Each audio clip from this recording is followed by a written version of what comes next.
And I've got the little red dot that says I'm recording.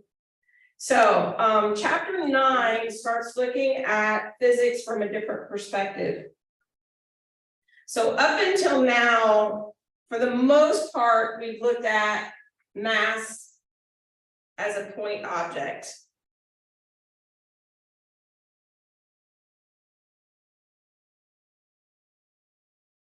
Then we said, as we started to get into rotational motion, we looked at those individual mass parts and started saying, well, what happens if I take these little individual masses and start rotating them around? And so we would look at moments of inertia.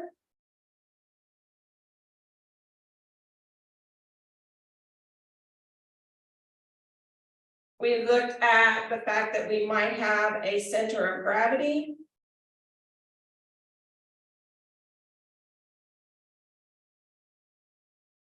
And we looked at how that might change things. So one of your pivot laboratories actually looked at what happens if I have a hoop where I have a disc that's rolling down and I have that hoop and it starts to roll versus just gliding down the hill.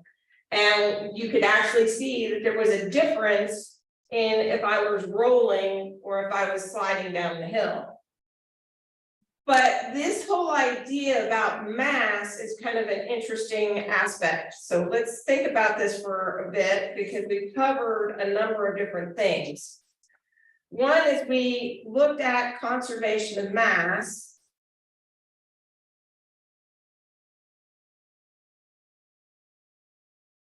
And we've kind of talked about that as the amount of stuff.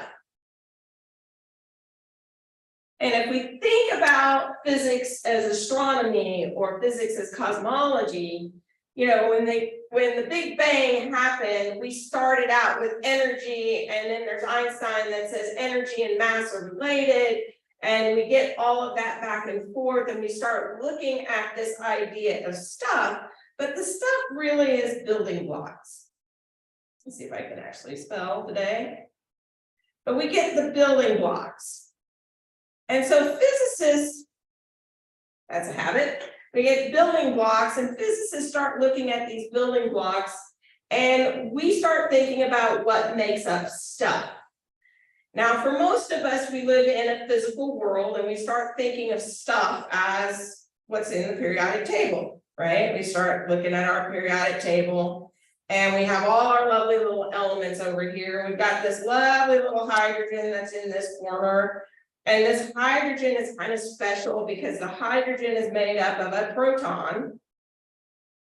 And if I have it as a neutral, okay, if I have it as a neutral, I'm going to have my proton, which is a positively charged ion, and then I'm going to have an electron that's going around here. And this is the kind of thing that we think of as stuff, all right? We think of stuff like that. Well, physicists get a little quirky, or we start thinking of things a little more structured. And so one of the things that we talk about are fundamental particles of the universe.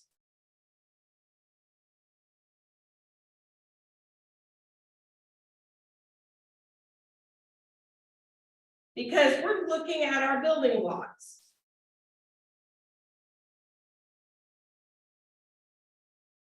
And for us, since we typically deal in chemistry, we're thinking those are protons and neutrons. But one of the special things is how these things work together. We have to worry about things called like quarks and leptons.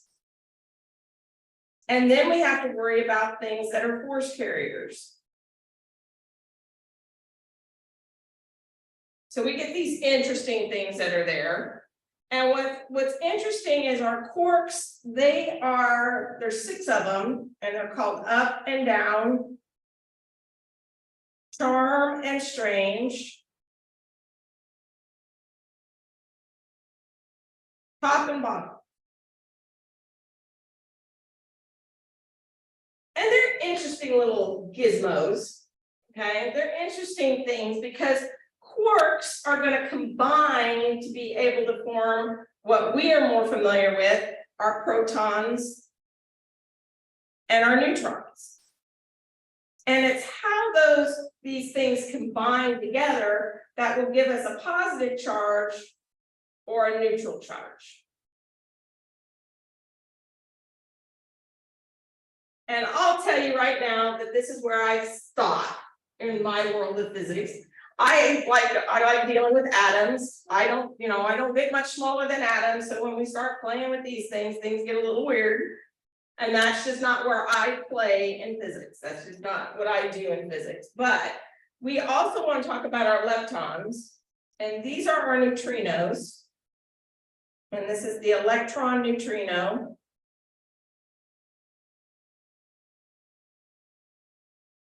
And then we get our electron, which is a fundamental particle of the universe, which is pretty cool. Then we have our muons.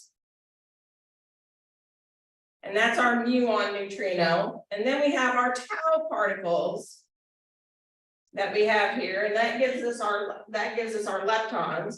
And then we have our force carriers, which is our photon, our bosons, our Z boson, our W boson, and a thing called a scripty G, a gluon. So one of the things that why we start talking about this as we get into chapter 9 is we are starting to deal with the fact that matter isn't as simple as what we've been dealing with. Matter isn't really just mass at a point object. We start dealing with matter and it gives us a little bit of different perspective on how we do things. So we're more familiar with the fact that once we get our building blocks of our particles, we end up with our lovely atom. So I've got my lovely electron with my proton in the middle, and my electron is negatively charged and my proton is positively charged, and I end up with my lovely little atom.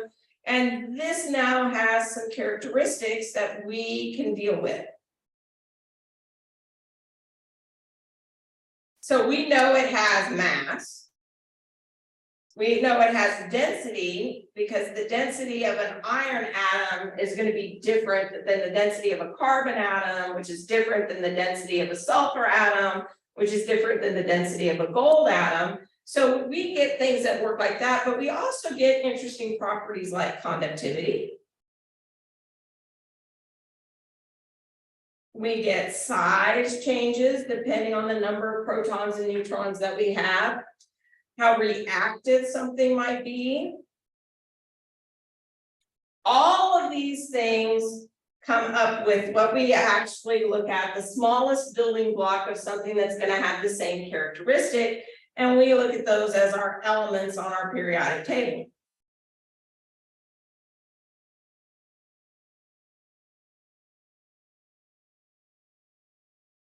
And if we look at our periodic table, so I'm going to draw my periodic table again.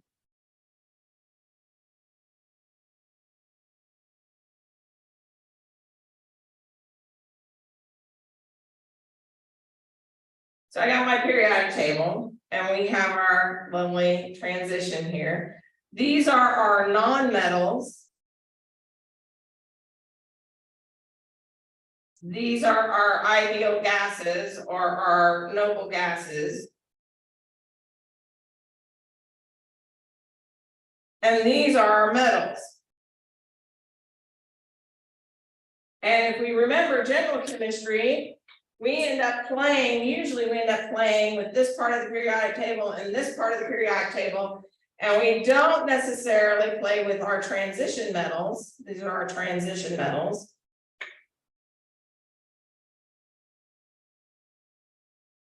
And these we can break up into our S and P and D orbitals, and then we can get really funky with our lanthanides and actinide series and get some really strange things with our f orbitals.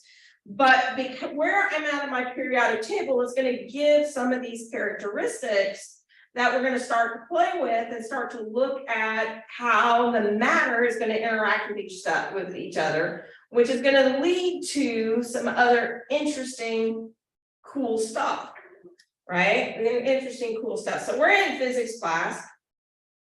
And this is one of those fun things, you know, as science students, we all know that we lie to you.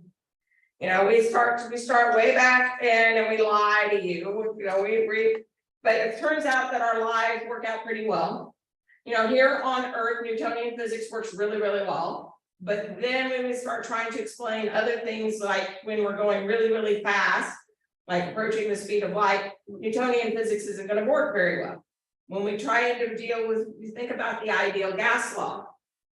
So if I have an ideal gas law, and I'm looking at a gas, the ideal gas law works great until I'm at really, really high pressures.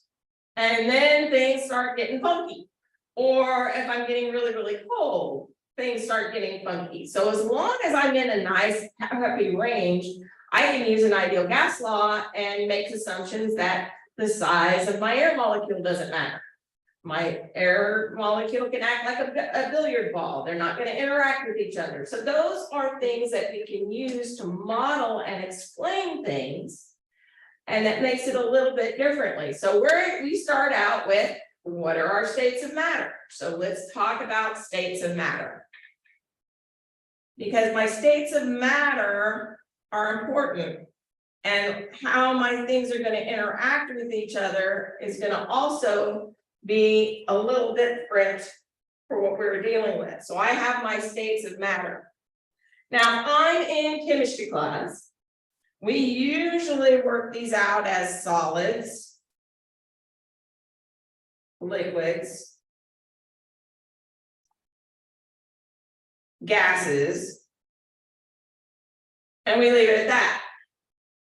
Well, I'm in physics class. And physics class, we have to add one that most of us are familiar with because we do encounter it, and those are plasmas. And plasmas are electrified gases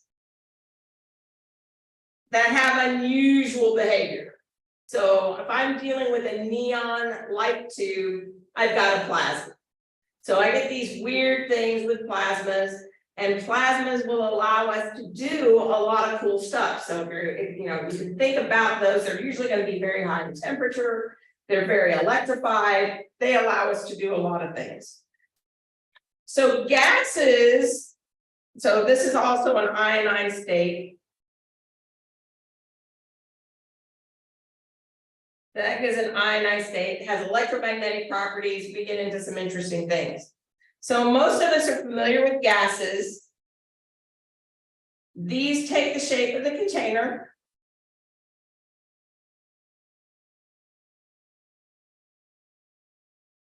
And they usually fill the container.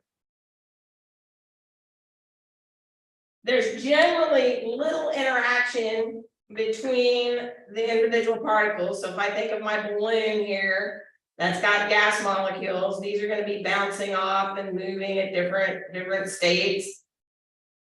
And so we can think of our ideal gas law, and we can look at these as things having a collision. So if I heat this up, my balloon's going to get bigger and bigger and bigger. If I cool it down, my balloon is going to shrink. It's going to get smaller and smaller and smaller. Now, if I shine a light through it, I'm not going to get any kind of really cool diffraction pattern. It's going to be totally scattered because there's no order in amongst those molecules or those atoms that I have in my gas. There's really no order. Now, when we typically think of solids, we typically think of solids with order. They can stand alone. I can put my pen on there. My pen's a solid. Okay, my pen is a solid. If I'm thinking of a salt crystal, I can think of about things that are nice cubes here. I can do a body-centered cubic, so I can set up these nice structures. And if we've ever been to the gemstone halls, you can see how these different structures get all set up. And that's one of the interesting things is when we think of solids, we typically think of these crystalline structures.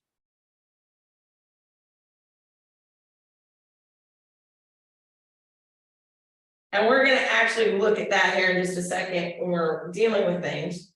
But then we get this weird stuff that's liquids, right? Liquids, they're going to take the shape of their container. I've got some sort of interaction because now I have an interface. I have some sort of an interface. It will take the shape of the container. And it turns out that if I shine a light through a liquid, I'm not going to be able to tell whether or not I have a liquid or I have a gas. I've got to have this interface in order to tell me whether or not I have a liquid or a gas. So if we're in general physics class, those are our 4 states of matter. Well, I told you we lied to you, because I'm going to give you a couple of things that are going to be a little bit different. A glass is going to have some characteristics of a solid, because I can put a piece of glass right here. I mean, I've got a glass container right here. It has some characteristics of a solid, but it has some characteristics of a liquid. I got a nice interface. I can make it take a shape of its container. If I shine a laser light through it, I'm not going to be able to tell it's any different than a liquid or a gas. Well, that's kind of odd. I also have things called gels. Gels are really interesting too. Gels have structure. They can think of silly putty. Think of Jello. Then you can get some really cool ones like hydrogels or other things. So they're going to have some structure, so they're going to behave sort of like a solid, but they're not really. Okay, so we get these other states of matter that are going to behave a little differently. And right now there's a debate, it's somewhere between 9 and 15 states of matter that are out there. Lucky for us, you know, we don't necessarily have to interact with those different states of matter very much, but you do need to be aware that when we're talking states of matter, these things are going to have different characteristics than liquids. They're going to have some solid characteristics. They're going to do a lot of different things. So we end up with a variety of different states of matter, which leads us to things like pressure. Okay, leads us to things like density. So density, we usually use the letter rho for density, and density is defined as mass per unit volume. So depending on the shape that I have of my object, I may have different densities, but depending on the state of matter I have of my object, I may have different densities. So we end up with density, but we also end up with this idea that if I have a very heavy object, and let's say that this has an area at the top of 1 centimeter cubed or squared, and it has a height of, let's say 10 centimeters, and we make this, use iron here as our material. If I put this on my foot, it's going to feel very differently than if I did something that looked like this. If I change the shape of that, it's going to make a huge difference. If I took either of those same 2 objects, and even though I have the exact same amount, let's say this mass equals that mass, and now I'm going to make it into a boat shape.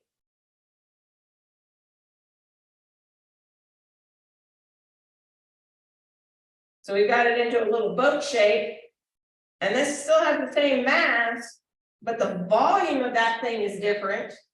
One of the things that we know is that's going to sink, but this might float. I have something that's happening that even though the masses are all the same, the shape is going to give it some different characteristics. One of the shape issues that we get is the idea of pressure. And pressure is defined as a force per unit area. And this idea gives us the idea that I can use a snowshoe to walk on top of, so if I do this, we'll make it a snowshoe here. I can use snowshoes to walk on top of snowbanks. If you think of winter rabbits, they have their feet are very, very different to be able to do things. So we end up with the idea that pressure is a little bit different. So this is going to be in newtons per unit area, usually a newton meter squared, and we define that as a Pascal. But we also get our pressure comes in a lot of different things. Depending on what you're working with, pressure can be in millimeters of mercury. It can be in centimeters of mercury. If we think of barometric pressure, we can use torr. Usually if we're dealing with vacuums, we use torr. We can use pounds per square inch. So we have lots of interesting uses for pressure. And if you guys go through my notes, you'll see that how we can get our millimeters of pressure into different things that you can work through those. We also, when we're dealing with pressure, have to look at the idea of absolute pressure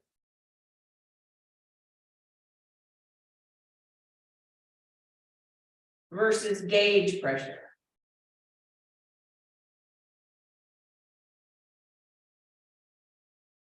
And that comes from the idea that if I have a tire and I have my little filler spout here, this gauge that I am using is experiencing atmospheric pressure just as the outside of my tire is. And so pressure can be written as pressure plus, this is giving me an idea of pressure as well, because this is a force per unit area. So let's kind of look at that situation. So if I start out with pressure is a force per unit area, force is mass divided by area. Density, mass is going to equal density times volume. So if I do that and I put in my density, volume, and area, volume is going to be height times area. And I want to put my row there, so that looks good. That cancels out. So pressure is going to be density, height times gravity, which allows me to get barometric pressure. So you can look at those kinds of pieces. So this idea that the shape here, this gives me Archimedes' principle.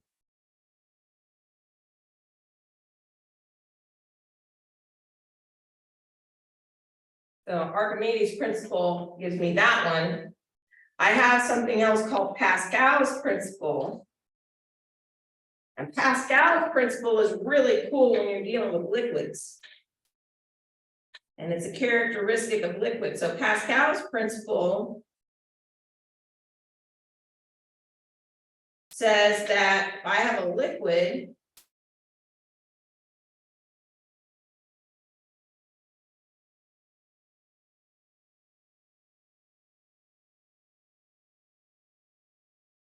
that the pressure in this container is equal everywhere. If I have an incompressible liquid, if I take a plunger here and I push down on my plunger, I'm going to have that go up there, and all those pressures are equal.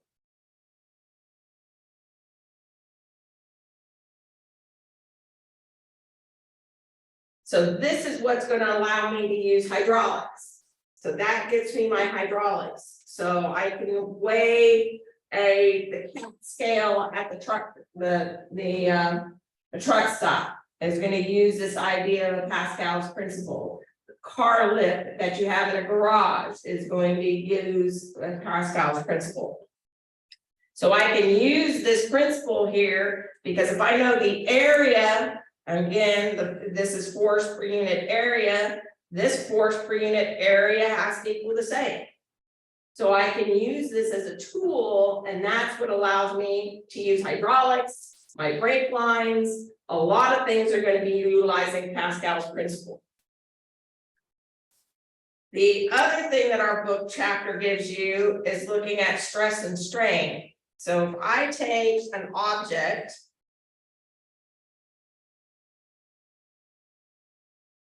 and we call this a dog bone.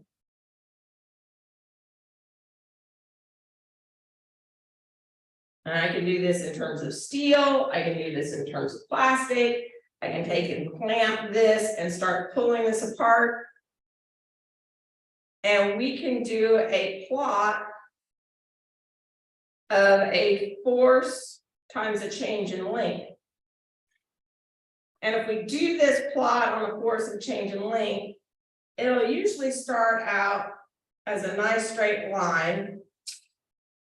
And as long as I'm in this region, if I release those forces, it's going to go back to its original shape. It's going to behave like its original shape. But at some point, we know what happens. At some point, what will happen is we'll form a neck, and it will start to pull apart, and it will look like taffy, and it will start to stretch. And then ultimately, it'll snap. And so what will happen here is you'll get a graph that looks something like this. And then ultimately we get a break. Okay. This gives us an area of continuous deformation. And then it breaks off. But this gives us a deformation spot.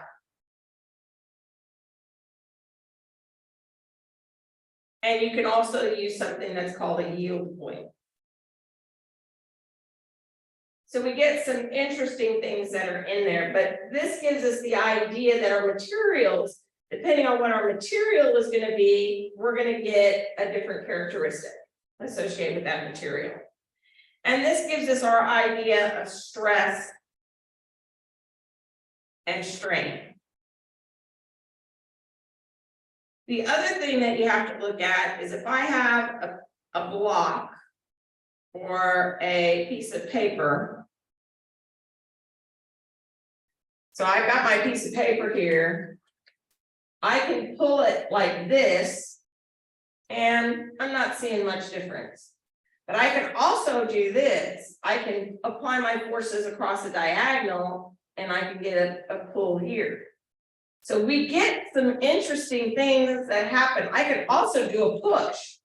So I can take a block and I can push this, and I can fix this in. So ultimately this thing will start to do something like this. And it will deform and it will change shape like that. And so stress is going to look like force per unit area, while strain is a measure of deformation.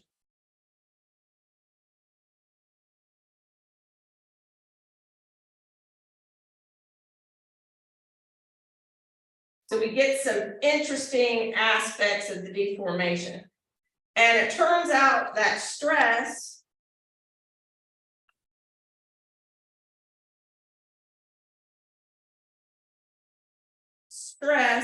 is proportional to strain. And it doesn't matter whether I'm in 2 dimensions or I'm in 3 dimensions. I'm going to get something that's going to give you that shear and that stress and strain. So if I do one, I can look at what we call Young's modulus.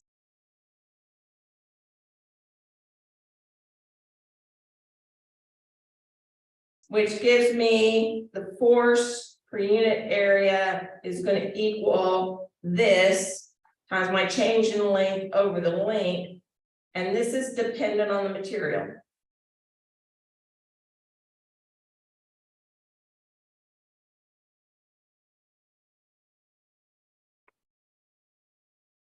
I can do it with this idea. So this will give me a Young's modulus. This also introduces the idea of shear. So we can see shear, and shear is going to do the same thing. I'm going to get my force per unit area is going to equal some constant that's a shear, except now I'm going to get a change in X over the height, and where that comes from.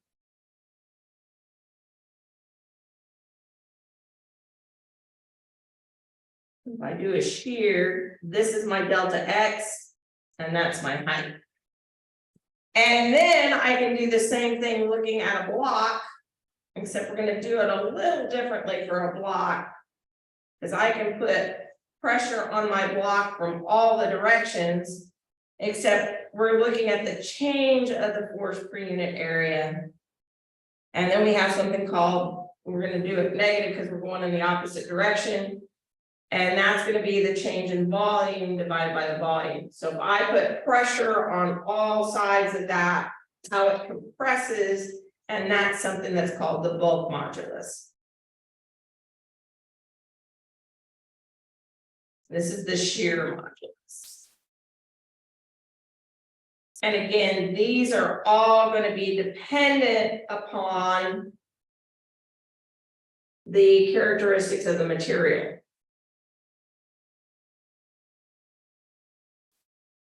So let's look at Archimedes' principle. We did Pascal's principle. We want to do Archimedes' principle. And Archimedes said,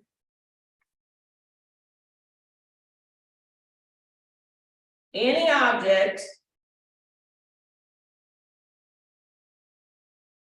and this is completely or partially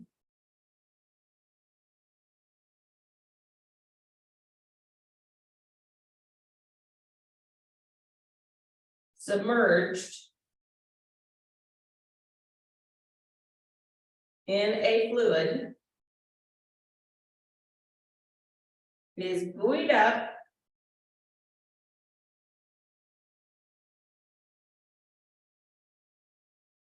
by a force with a magnitude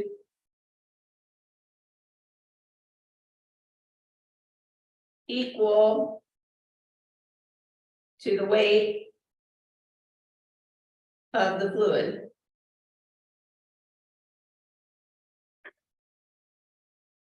So Archimedes gives us this idea that I can have things that are buoyed up equal to the weight of the fluid. So we could see this by doing our iceberg problem. So if I have a block of ice, and we're going to say the mass of my iceberg is 100,000 kilograms, we want to know what percentage of the iceberg is above the water. Well, it turns out density of ice is less than density of seawater.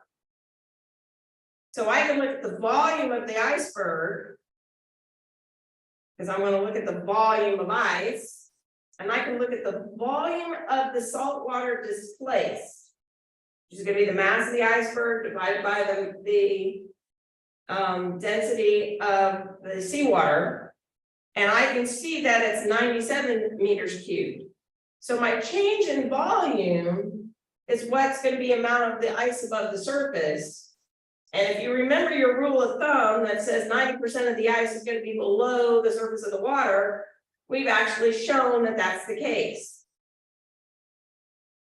So Archimedes' principle allows us, that's why a boat can float. That's why an airplane can stay in the air. That's why a balloon can stay in the air. Because we're dealing with that force that's allowing things to move.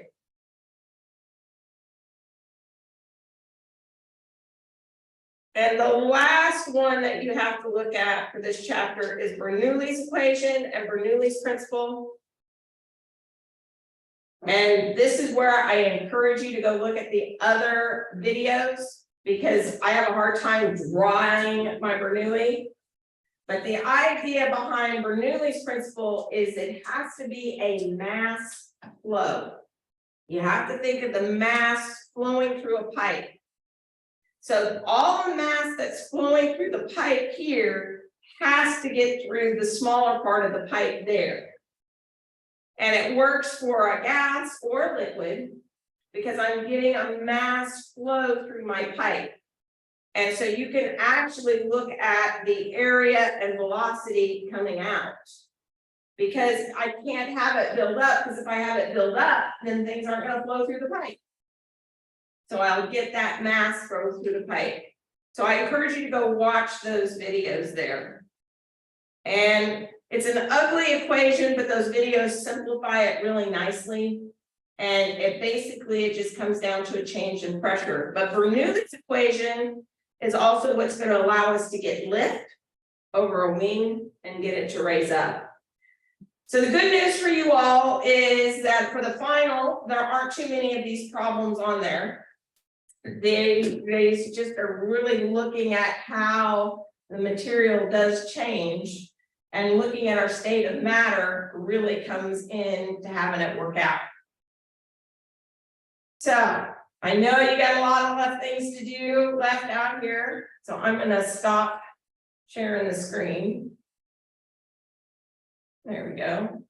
And I'm going to stop recording.